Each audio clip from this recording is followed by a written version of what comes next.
O objetivo aqui é o seguinte: organizar um método baseado nos Yoga Sutras que realmente possa ser aplicado de forma prática, objetiva, sem rodeios, sem muita invenção, sem frufrus, sem forçações de barra.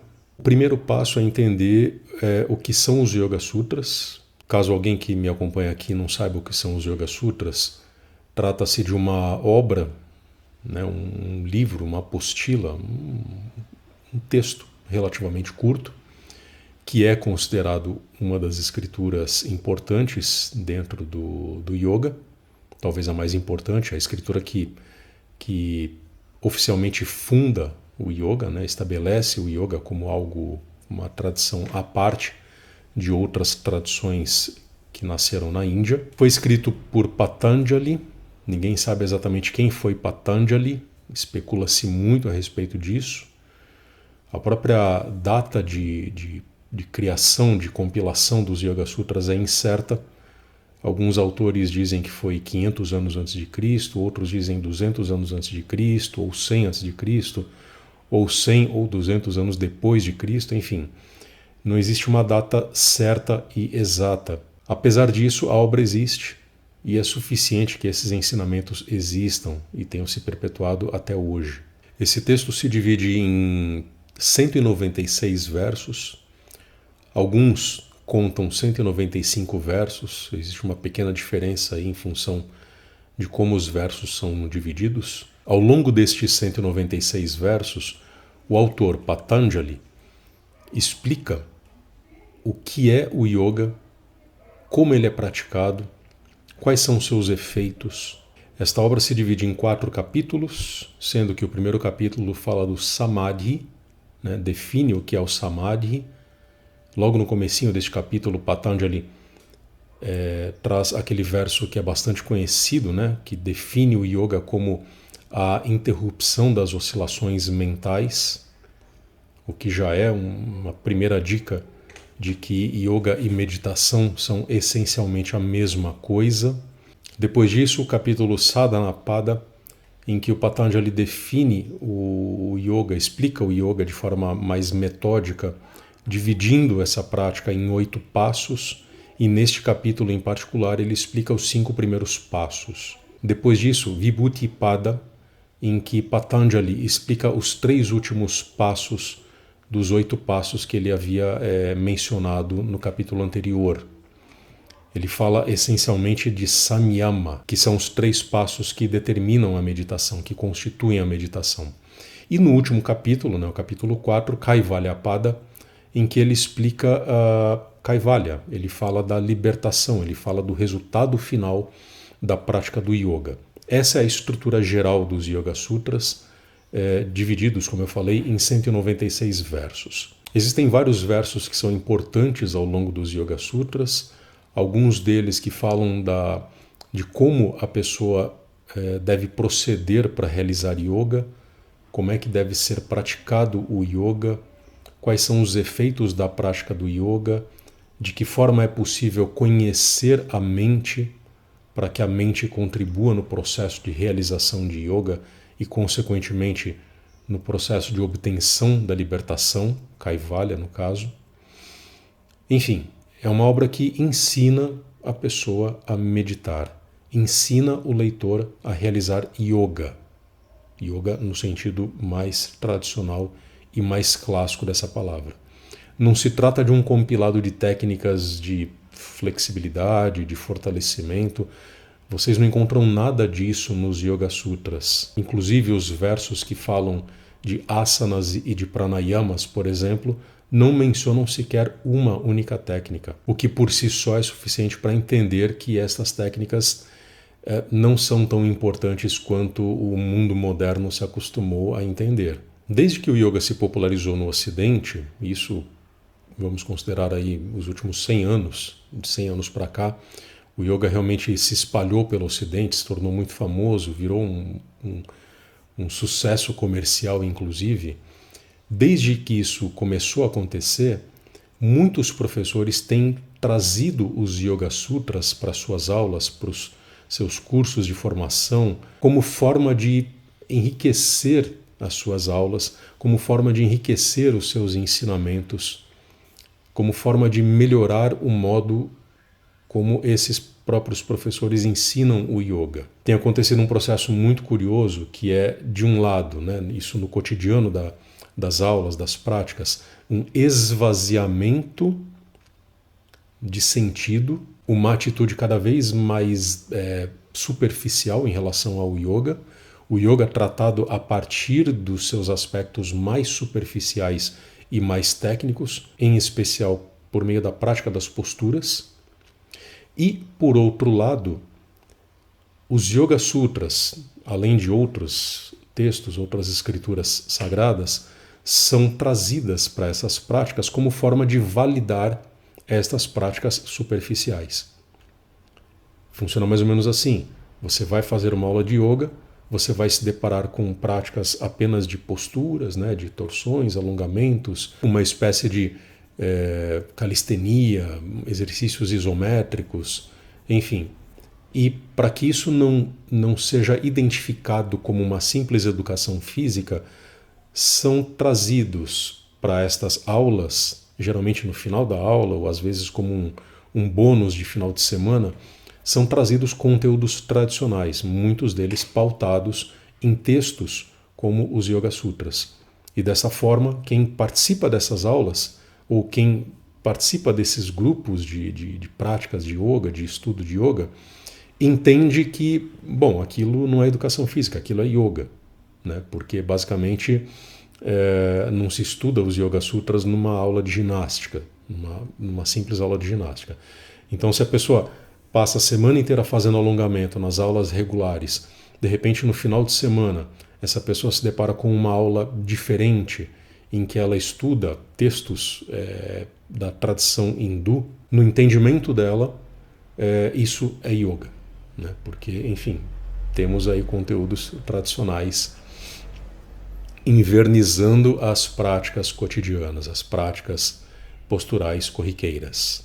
Às vezes isso não acontece no final de semana, como eu falei, às vezes isso acontece no final da aula, né? Às vezes no final da aula o professor passa uma mensagem que tem lá um fundo filosófico mais importante, ou que se baseia num verso dos Yoga Sutras, ou que se baseia num verso de alguma outra escritura sagrada, e dessa forma vai se formando na cabeça do praticante aquela ideia de que, bom, realmente isso é yoga. Só que não é exatamente assim. Na verdade, o simples fato desses professores agregarem alguns conteúdos de escrituras sagradas não quer dizer que as suas aulas, as suas práticas sejam diferentes de uma aula de ginástica. Não são. Na maioria dos casos, realmente não são. Surge então uma lacuna muito grande que até hoje eu não vi sendo preenchida. Eu já vi muitos professores tentando preencher essa lacuna, mas todos eles, pelo menos até onde eu pude acompanhar, todos eles falharam miseravelmente. Essa lacuna está relacionada justamente a essa insuficiência das escrituras para transformarem aquela prática de ginástica em algo além de prática de ginástica. O simples fato de você agregar ensinamentos das escrituras no final de uma aula, no final de uma semana de práticas, realmente não é suficiente para validar aquela prática como yoga. Não tem sido assim. O meu esforço aqui, portanto, é justamente no sentido de preencher essa lacuna. É no sentido de entender os Yoga Sutras como algo aplicável metodologicamente, como algo aplicável na prática cotidiana, como algo que realmente pode servir como base para a sua prática, seja você um praticante, seja você um professor que está orientando seus alunos. Como é realmente possível agregar os Yoga Sutras à prática corriqueira? Como é possível transformar ou extrair dos Yoga Sutras um método? É claro que eu não tenho intenção aqui agora de criar um método, né? Enfim, o yoga de Patanjali, né? O yoga clássico, como tem sido chamado. Como eu disse, muitos professores já tentaram fazer isso, mas não conseguiram, basicamente porque não se desconectaram da modernidade, não se desconectaram de um entendimento muito tosco a respeito do que vem a ser o yoga. E é claro que se essas pessoas não conseguem esvaziar as suas xícaras, é claro que elas não vão conseguir preencher uma xícara que já está preenchida com o conhecimento válido, real e importante. O primeiro passo, portanto, é zerar o que você faz. Abandonar o seu yoga. Abandonar a sua prática. Se a sua prática consiste basicamente em fazer posturas para fortalecer o corpo, para flexibilizar o corpo, para, enfim, desenvolver as suas capacidades corporais, isso realmente não tem nada a ver com o yoga. E, portanto, se você quer me acompanhar nesse processo de agregar os Yoga Sutras à sua vida de yoga, em termos práticos, você precisa, desde já, abandonar o que você faz. O que você faz, por mais benefícios que traga, tem um lugar específico, tem um lugar adequado, reservado. Esse lugar não é o lugar do yoga. Você quer fazer ginástica para fortalecer o corpo, para flexibilizar o corpo? Faça, isso é muito bom. Mas o momento de fazer isso não é o mesmo momento de fazer yoga, basicamente porque são dois universos completamente diferentes. Primeiro passo, então, esvazie a sua xícara. Esqueça que o que você faz, que chama de yoga, é yoga, porque não é.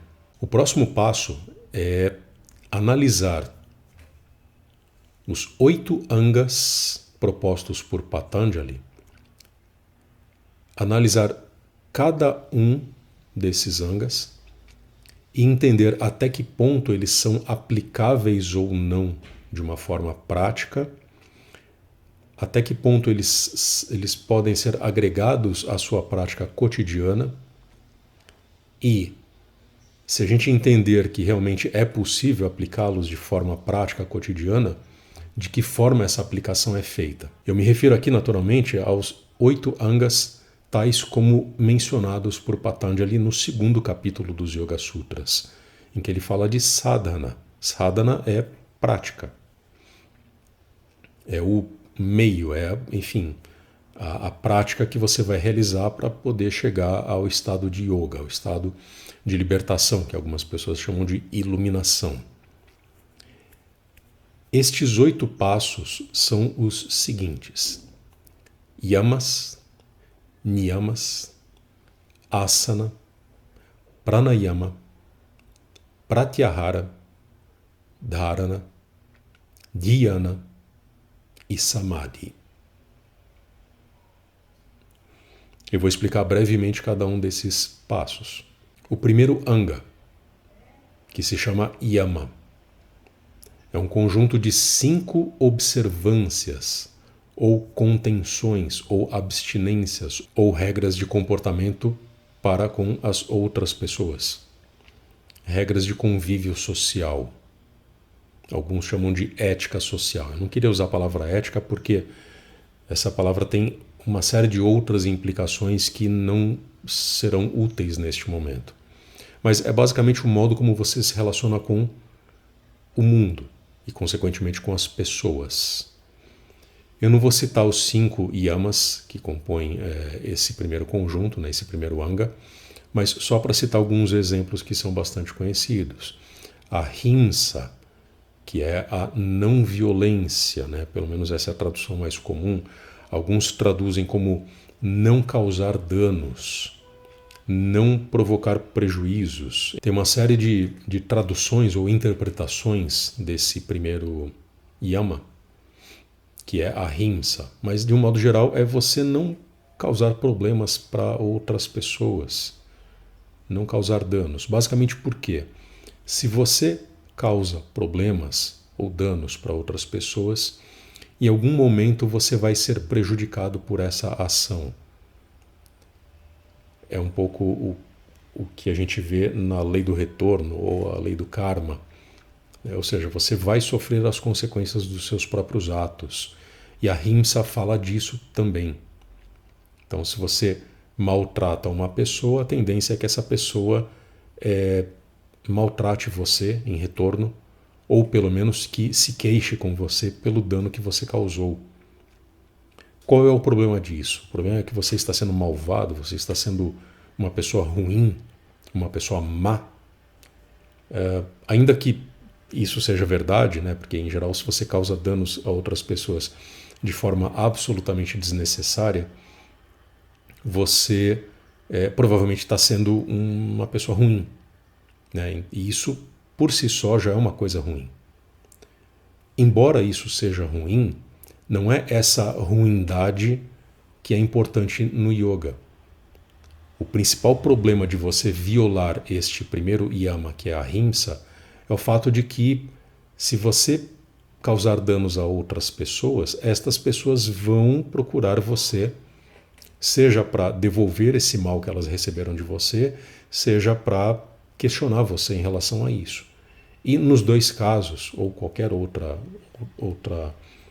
feedback que você venha receber de um mal que você tenha provocado, a sua prática vai para o beleléu. Você vai interromper a sua prática, você vai ser atrapalhado, prejudicado, aquilo vai roubar a sua atenção, vai roubar a sua energia, a sua disposição, que deveria estar sendo direcionada exclusivamente para a prática do yoga. Logo, não cause danos a outras pessoas, porque desta forma você vai ter muito mais paz, muito mais serenidade e, consequentemente, muito mais possibilidade de continuar com a sua prática nos próximos angas. A mesma coisa vale para um outro yama, que é também bastante conhecido, que é Satya. Satya é verdade. O fato de você faltar com a verdade torna você um mentiroso. Ser um mentiroso é uma coisa ruim em si. Definitivamente não é bom você contar mentiras, porque isso também vai criar problemas para outras pessoas e vai criar problemas para você. E quando você vai receber esses problemas, você consequentemente não vai conseguir se dedicar ao yoga. Ao mesmo tempo, o fato de você contar mentiras exige que a sua mente se desdobre para gerenciar todas essas várias versões de um fato ou de uma realidade que você decidiu criar na sua cabeça. E isso torna as coisas muito mais complicadas, aumenta o falatório mental, que é justamente o oposto do que você pretende realizar ao praticar yoga. Então, mentir é ruim em si. Para quem se dedica ao yoga, mentir é ruim porque impede você de realizar yoga. Impede você de obter o silêncio que é tão importante para continuar a sua prática, para chegar à libertação. Os outros yamas que vocês encontram nesse primeiro conjunto, eles se comportam mais ou menos da mesma forma. O que você faz para outras pessoas, de alguma forma, vai retornar para você. E se aquilo que você faz não é bom, essa ruindade ela tende a voltar. E ao voltar, ela vai prejudicar a sua prática. Essa é a essência dos yamas, que são essas regras de comportamento em relação às outras pessoas. Regras de comportamento social. É quase como se fosse uma moral yogi. Embora moral também seja um termo um pouco complicado para esta explicação que eu estou trazendo aqui agora. O segundo anga é niyama, que são regras de comportamento em relação a você mesmo. São observâncias, são coisas que você precisa se acostumar a observar em você mesmo para que você ajuste o seu comportamento em relação a você mesmo, ao modo como você vive, ao modo como você pensa.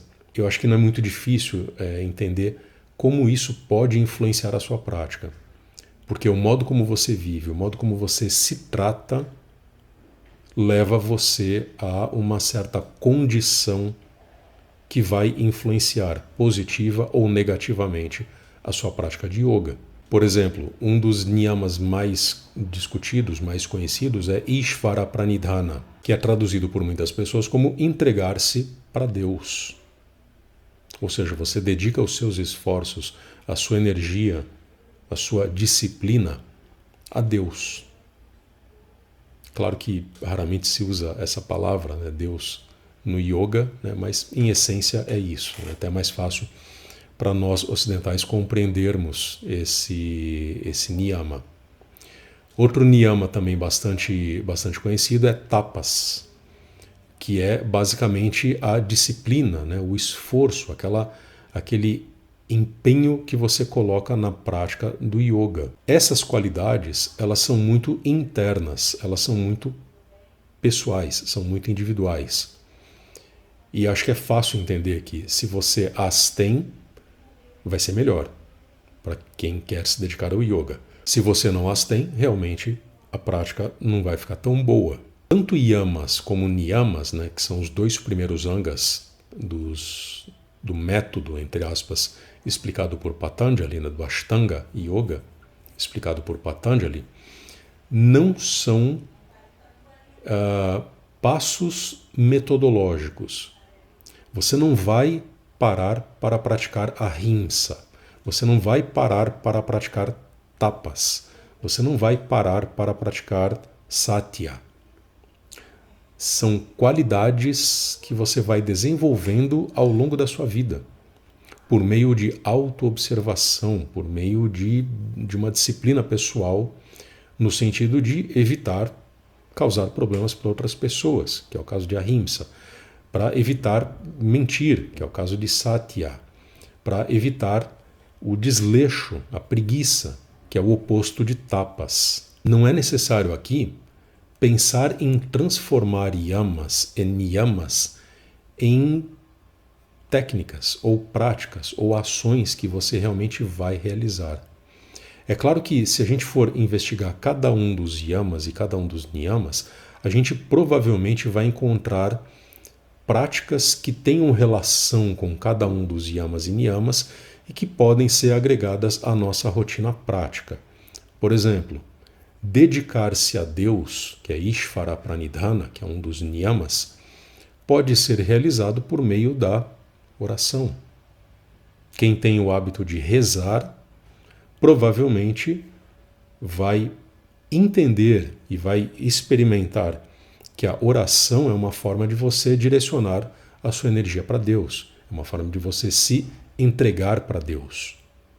Logo, é uma forma de você realizar, em termos práticos, aquilo que se chama de Ishvara Pranidhana, um dos niyamas. Ainda que a gente possa entender dessa forma, um desses niyamas, como eu disse, não é necessário transformar yamas e transformar niyamas em práticas, em um conjunto de técnicas a serem realizadas de forma objetiva, de forma metódica. Essa é a minha visão, que foi fortemente influenciada pelo meu mestre, e ele ensinava que, basicamente, yamas e niyamas são dois conjuntos de princípios, né, de qualidades, que precisam ser conhecidos, mas que não demandam uma prática direcionada. Como eu disse, você não vai parar para praticar tapas. Basicamente porque tapas, que é a disciplina, esse esforço que você coloca na sua prática, é uma qualidade que permeia basicamente tudo que você faz no yoga e provavelmente na vida. Então esses dois primeiros angas, né, esses dois conjuntos de qualidades, são conjuntos para serem conhecidos e observados ao longo da sua vida. Em que momento você pode colocar ahimsa em prática? Em que momento você pode colocar tapas em prática? Eu estou colocando este princípio em prática da forma adequada? Então são exercícios de autoobservação que você pode realizar ao longo de toda a sua vida, não apenas nos momentos em que você está realizando yoga, em que você está praticando yoga. O terceiro anga já começa a deixar as coisas um pouco mais interessantes. O terceiro anga é asana. E aqui muita gente talvez se empolgue um pouquinho, porque quase todo mundo que está envolvido com yoga está envolvido com a prática de asanas, ou pelo menos supõe que esteja envolvido com a prática de asanas. Na verdade, estão envolvidos com a prática de posturas, não com a prática de asanas. E tendem a acreditar que a prática postural é o mesmo que prática de asanas. Não é. É fundamental aqui recorrer ao texto que o Patanjali traz para nós sobre os asanas e lembrar do seguinte. Primeiro, Patanjali não explica um único asana. Ele não fala, cruze as pernas de tal forma, sente-se, alinha a coluna. Não existe nada disso. Ou uma descrição de alguma outra postura, como por exemplo, postura da árvore, né, em que você vai erguer uma das pernas, você vai se manter apoiado em um dos pés apenas, com a perna estendida, você vai manter as mãos juntas à frente do corpo, vai alinhar o corpo, vai fechar os olhos e permanecer ali em equilíbrio, realizando a postura da árvore, Vrikshasana. Não existe isso nos Yoga Sutras. Não existe essa descrição nos Yoga Sutras. Não existe, como eu disse, a descrição de um único asana. Mas existe algo muito mais importante do que isso. Existe uma breve descrição das qualidades e dos efeitos dos asanas. Eu explico isso em detalhes na minha Masterclass sobre asanas, o link está na descrição para vocês, mas vale a pena aqui lembrar do seguinte: Patanjali define os asanas por meio de duas qualidades, que é a estabilidade e o conforto. Ele explica também que uma vez que você tenha obtido conforto e estabilidade durante a prática de asana, é fundamental que você entre em estado de meditação, que já subentende uma ideia extremamente importante que muita gente insiste em não entender, ainda que esteja escrito ali nos Yoga Sutras. Asana é para meditar. E no terceiro verso em que ele menciona asana, ele fala do efeito do asana. Ele fala o quê? Que a dualidade cessa por meio da prática de asanas, que é basicamente o que se busca no yoga, a eliminação das dualidades. Ou seja, asana é para meditar, e essa meditação obtida por meio de asana tem como principal objetivo a cessação das dualidades. São apenas 3 versos. 3 versos para asanas. Compara isso com os manuais modernos de asanas, ou os livros de yoga de modo geral. Você pega qualquer livro de yoga, você vai encontrar no mínimo metade do livro dedicado aos asanas. No mínimo. Em muitos casos é muito mais do que a metade. Tem livro que é só postura, é só, ginástica, é só exercício isométrico. Compara isso com os 3 versos que Patanjali traz para falar de asanas. Aqui realmente não vai dar para ficar só nos Yoga Sutras.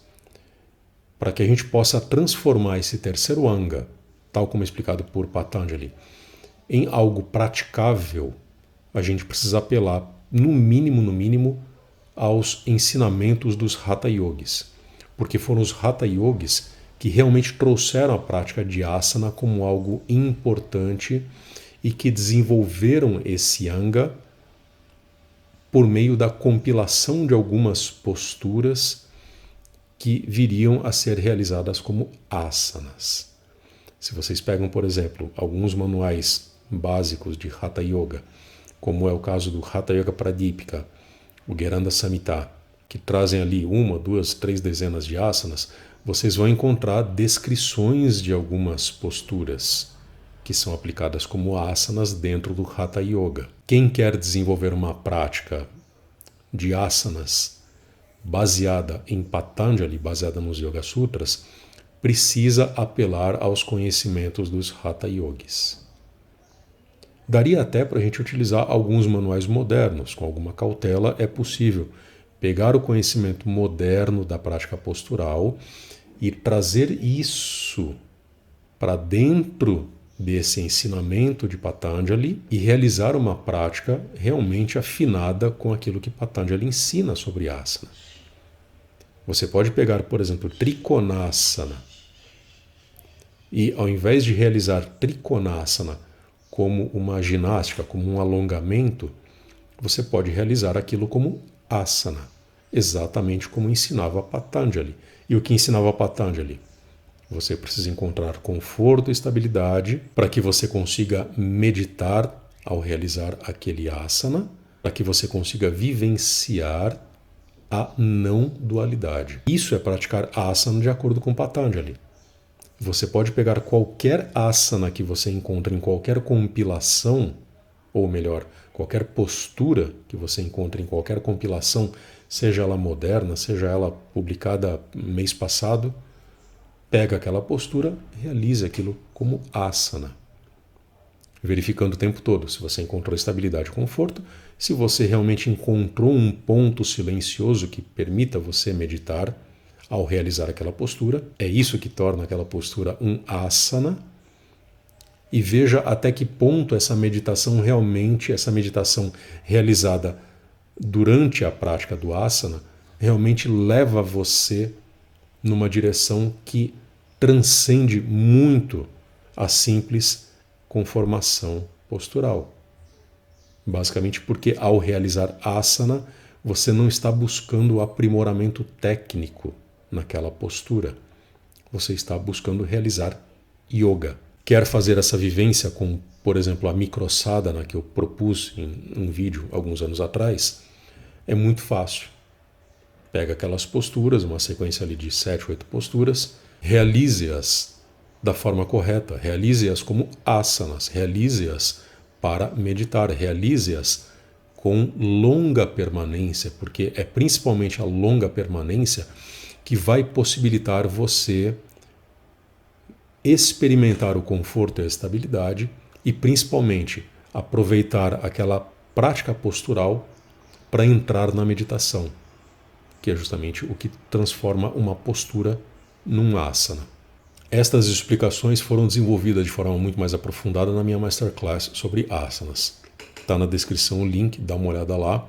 Recomendo que todo mundo faça essa aula para entender o que é o asana verdadeiramente e de que forma ele pode e deve ser praticado para você realmente entrar na meditação e realizar yoga. Passemos então ao próximo anga, que é pranayama. Pranayama também é explicado muito brevemente nos Yoga Sutras, por meio de 5 versos, e ao longo desses 5 versos, Patanjali explica a importância de pranayama e os seus efeitos, conectando pranayama com o próximo anga, que é pratyahara, do qual eu vou falar em seguida. Aqui também, no caso de pranayama, é importante a gente recorrer aos ensinamentos dos Hatha Yogis.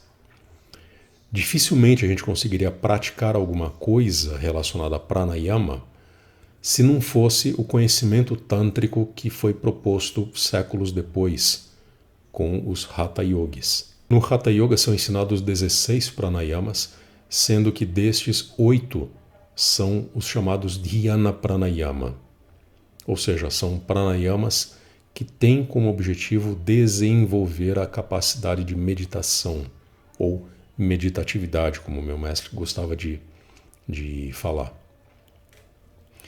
É nestes pranayamas que eu recomendo que você se concentre. É a estes pranayamas que eu recomendo que você se dedique. E eu destaco aqui 2 pranayamas que são especiais para quem quer meditar, para quem quer de fato seguir aí na trajetória recomendada pelo Patanjali. O Murcha Pranayama e o Anuloma Viloma Pranayama. O Murcha Pranayama, eu logicamente não vou ensiná-lo aqui. Esse tipo de ensinamento ele precisa ser passado diretamente de mestre para discípulo. Então não vai ser um ensinamento genérico, né, generalizado, que não está atento e alinhado com as particularidades de quem vai praticar, que vai realmente possibilitar uma boa prática. Pranayamas são técnicas que oferecem riscos.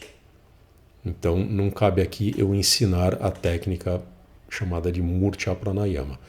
Mas eu recomendo que quem queira se dedicar aos pranayamas como forma de realizar o processo ensinado pelo Patanjali, se dedique aos Dhyana Pranayama, em especial o Murcha Pranayama, que é um deles, e o outro é o Anuloma Viloma Pranayama, que é basicamente a respiração alternada.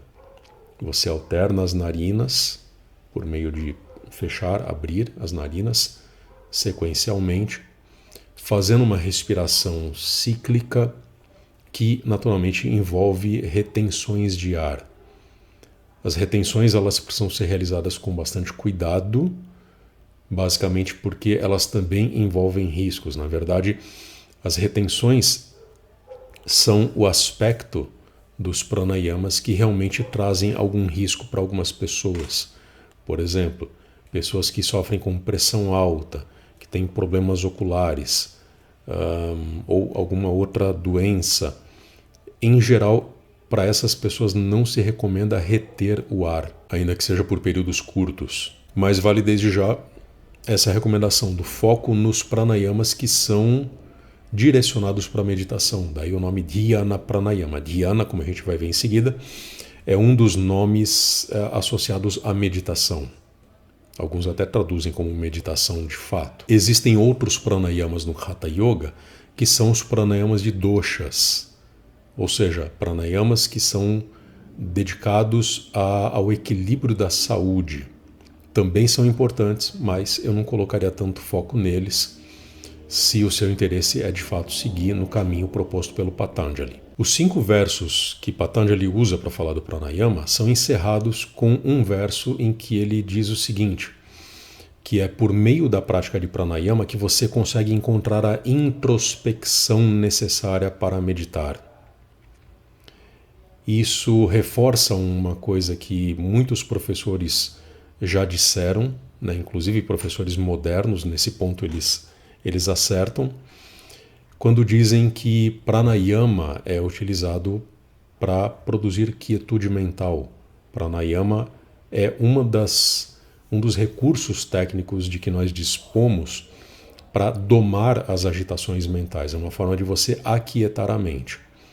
A prática mostra que isso é verdade, porque a prática e a própria vivência no dia a dia mostra que quando a mente está agitada, a respiração fica acelerada.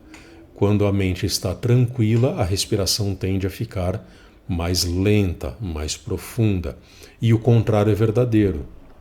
Se você acelerar a sua respiração, se você provocar agitação respiratória, essa agitação respiratória tende a se reverberar na mente e produzir agitação mental.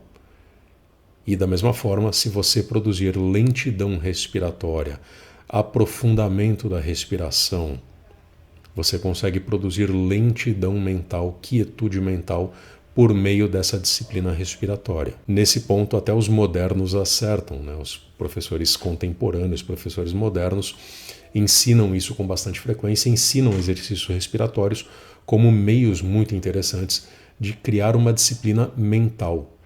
Então, por meio da disciplina respiratória, cria-se a disciplina mental. O que Patanjali diz, nesse último verso em que ele menciona os pranayamas, é basicamente isso, que pranayama é um meio de se realizar pratyahara, ou de construir pratyahara, que é justamente essa qualidade de introspecção que é tão importante no yoga. Pratyahara, para ser mais específico, não é algo que seja praticável em si. É possível você desenvolver exercícios de introspecção? É claro que sim. O simples fato de você fechar os olhos por alguns instantes, ou de você tapar os seus ouvidos, enfim, produzir restrições físicas, mecânicas aos sentidos, são meios de se experimentar pratyahara. São meios de se experimentar introspecção. Muitos dos mudras têm essa característica da contenção dos sentidos, com o propósito de construir e de consolidar pratyahara, que é justamente essa qualidade da introspecção. Só que os mudras eles não fazem parte daquilo que Patanjali ensina, não é nenhum dos 8 angas. Então não faria muito sentido trazer os mudras para dentro dos ensinamentos de Patanjali como forma de realizar uma prática de pratyahara. É muito mais simples do que isso. Na verdade, pratyahara, para ser praticado, deve ser entendido como uma qualidade que permeia todo o yoga. Todo o yoga está permeado por pratyahara, desde os yamas e dos niyamas, que eu sugeri que vocês praticassem por meio da autoobservação. O simples fato de você se observar, observar o seu comportamento em relação a você mesmo, em relação às outras pessoas, no seu dia a dia, já é uma forma de você realizar yamas e niyamas. E para você realizar essa autoobservação, essa observação do seu comportamento no dia a dia, você precisa, em alguma medida, tomar consciência de si mesmo, voltar a sua atenção para dentro, para estabelecer esse eu, né, você se estabelecer como referência para essas observações. Isso por si só já é uma forma de exercitar pratyahara. Ao realizar asanas, a mesma coisa. Você não consegue transformar a prática de conforto e estabilidade, a prática postural de conforto e estabilidade, em uma prática meditativa se você não traz a sua atenção para dentro, se você não permeia a prática de asanas com pratyahara. Ou seja, pratyahara está em tudo que se faz no yoga. A meditação, que é o que vem em seguida, começa com pratyahara. Começa com essa introspecção, com essa capacidade de olhar para dentro, de voltar a sua atenção para dentro. Em resumo, não é necessário praticar pratyahara como uma técnica ou um conjunto de técnicas à parte. É suficiente para continuar no caminho proposto por Patanjali entender que pratyahara está em todos os outros angas, está em todas as outras partes que constituem o yoga. A partir daqui a gente entra nos 3 últimos angas, que são dharana, dhyana e samadhi. Estes 3 últimos angas eu explico em detalhes no meu curso de meditação. Eu produzi um curso de meditação há um tempo atrás, em que eu explico detalhadamente o processo de meditação tal como entendido pelos yogis. E eu explico detalhadamente cada um dos 3 angas que são explicados por Patanjali. Esses 3 angas somados, eles recebem o nome de samyama, que seria o nome mais adequado para meditação. Meditação é um nome muito ruim, né? Inclusive eu explico isso no meu curso. É um nome bastante desgastado, bastante utilizado em contextos que às vezes nada tem a ver com a meditação, com o yoga. Então, é possível utilizá-lo? Utilize-o, mas com bastante cautela, com bastante cuidado. Samyama é muito melhor, ainda que seja uma palavra que vem do sânscrito, que enfim, não existe no nosso idioma. Dharana é basicamente a concentração, é você manter a sua atenção em alguma coisa, para que essa atenção se estabilize. Esse foco que você vai criar e manter por algum tempo, que é dharana, pode ser um simples foco em algum objeto externo, ou seja, você está observando um objeto que está na sua frente, por exemplo, ou pode ser um foco interno. Você vai manter a sua atenção voltada para um objeto que você criou na sua mente. Você cria a imagem de uma maçã na sua cabeça e você sustenta aquela imagem por algum tempo. Isso é dharana. Isso é a prática de concentração. Esse é o primeiro estágio da meditação, é o comecinho da meditação. E aqui realmente fica muito fácil realizar isso de forma prática, né? Se você realiza, por exemplo, a técnica conhecida como Trataka, que é uma técnica de purificação dos olhos, em que você, num quarto escuro, você acende uma vela, você a posiciona na altura dos seus olhos e você fica ali observando aquela vela acesa, a chama da vela, mantendo os olhos abertos. É um exercício de purificação dos olhos, de limpeza dos olhos, porque ao não piscar, seus olhos vão lacrimejar e esse processo de produção de lágrimas vai limpar os olhos e vai melhorar a qualidade da sua visão.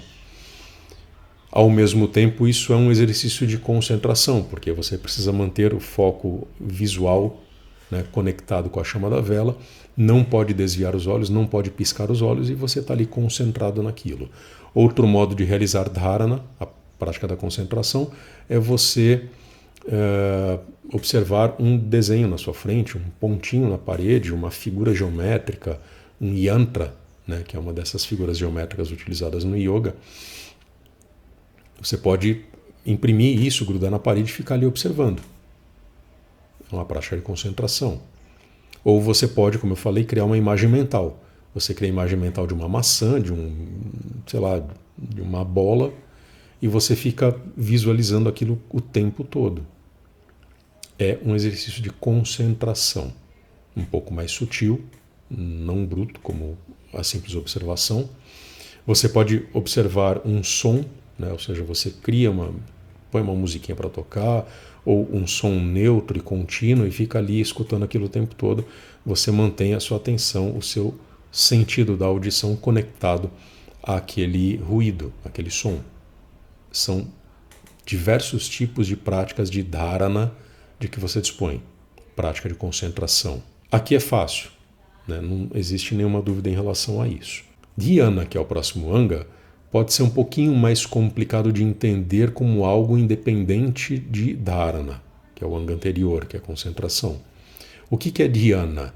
Dhyana alguns traduzem como meditação, mas essa tradução é ruim, porque eu falei para vocês que dharana, dhyana e samadhi, que são os 3 últimos angas, constituem aquilo que seria a meditação. Só que, na verdade, são 3 níveis diferentes de meditação. Então, dhyana não poderia ser meditação, porque, na verdade, tudo isso é meditação. Esses 3 angas são a meditação. Não existe uma tradução específica para dhyana, que não seja meditação, que é a tradução mais comum e, ao mesmo tempo, a mais tosca, na minha opinião. Por isso, algumas pessoas traduzem dhyana como uma continuação de dharana. Qual a diferença? Dhyana seria a concentração sem esforço, ou concentração continuada, ou concentração profunda, enfim. Mas concentração sem esforço é uma expressão, é um modo de se referir a dhyana que explica muito do que é dhyana. Dhyana é essencialmente isso. É você manter a concentração do anga anterior, você manter dharana, só que sem precisar realizar esforço nenhum. Quando você realiza a dharana, por exemplo, quando você observa a chama de uma vela, você faz um esforço imenso para manter o seu olhar fixo na direção daquela vela, para não piscar, para você não desviar a sua atenção. Quando você percebe que isso é realizado praticamente sem esforço algum, de uma forma quase natural, quase automática, isso é dhyana. Isso é meditação já acontecendo no seu sentido mais pleno. Concentração sem esforço é uma tradução, uma interpretação bastante boa, porque tem relação direta com o que dhyana realmente é. O meu mestre, ele traduzia dhyana como sentar na calma. Essa expressão é meio esquisita, meio até um pouco engraçada, mas ela também traz um pouco dessa noção de que você vai manter a concentração, só que ao mesmo tempo você não vai realizar esforço algum para fazer isso. O que significa que vai ser algo tranquilo, vai ser algo fácil, vai ser algo gostoso de se realizar. E dhyana também tem essa característica. É o momento da meditação, né, dos 3 momentos da meditação. Dhyana é justamente o momento em que a meditação começa a ficar gostosa. É aquele momento em que você começa a gostar da meditação, ao ponto de você querer meditar mais e mais, justamente porque aquilo não exige esforço. Você realiza de forma fácil aquela prática. Isso é dhyana. Como é que se realiza dhyana num processo metodológico inspirado nos Yoga Sutras? você senta e medita. Claro que você tem que ter tido a base de dharana. Você realizou exercícios de concentração e evoluiu neles ao ponto de você não precisar mais fazer esforço para manter a sua atenção em alguma coisa. E para finalizar, o oitavo e último anga é algo que eu realmente não recomendo que você se preocupe em realizar. Ainda que ele faça parte do sistema proposto pelo Patanjali, ele é o oitavo passo do Ashtanga Yoga, né, do Yoga dividido em 8 passos, como o Patanjali ensina. Trata-se da meditação profunda. E não se trata de algo que você vai precisar realizar de forma metódica, mas sim de algo que vai ser uma consequência, eu diria até consequência natural, da sua persistência na prática do anga anterior, que é dhyana. O fato de você perseverar na prática da meditação entendida no seu sentido mais pleno e ao mesmo tempo mais básico, que é o caso de dhyana, o fato de você perseverar em dhyana leva você a samadhi. Não há nada que você precise fazer para passar de dhyana para samadhi, além de continuar a meditar. Em outras palavras, continuar a realizar yoga. Algumas técnicas do Hatha Yoga podem até colaborar nesse sentido, que é o caso dos layas. Eu estou fazendo aqui o tempo todo um paralelo entre os 8 angas de Patanjali e os 4 angas do Hatha Yoga. Tem vídeos meus em que eu explico o sistema quádruplo do Hatha Yoga. E nesse sistema quádruplo do Hatha Yoga, o último anga, o último passo dos 4 passos, é Laya.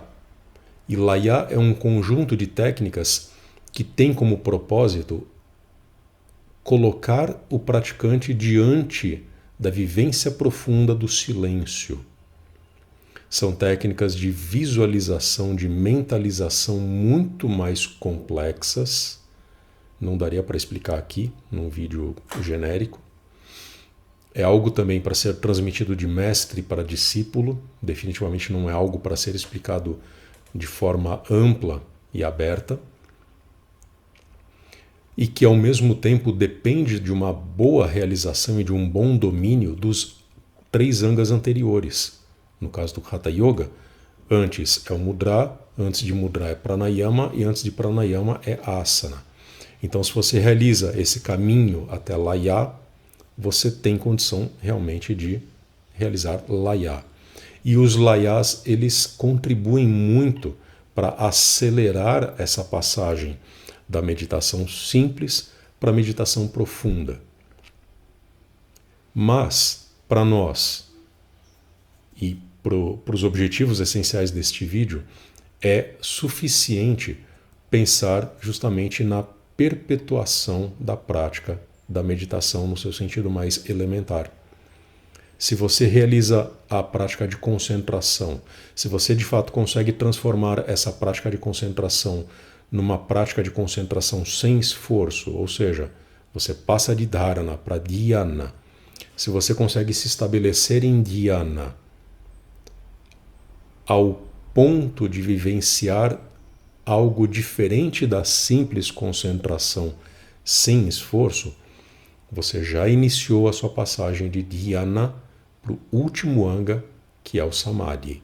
E se você conseguiu entrar em samadhi, se você conseguiu realizar a prática de samadhi, porque samadhi é uma prática, muitas pessoas entendem, né, principalmente por influência do budismo, que samadhi é a própria iluminação, já é a libertação, mas no yoga entende-se que o samadhi é justamente essa última das 8 práticas propostas pelo Patanjali, é a mais elevada e é a última antes da iluminação, antes da libertação. Se você conseguiu fazer essa passagem para samadhi, provavelmente este vídeo sequer vai ser necessário para você, porque você já vai estar numa condição, já vai estar numa vida de yoga que dispensa você de precisar de orientação, de um mestre orientando você, de algum outro suporte. Tudo que você tem a fazer a partir daí é continuar praticando a meditação profunda, que é o Samadhi.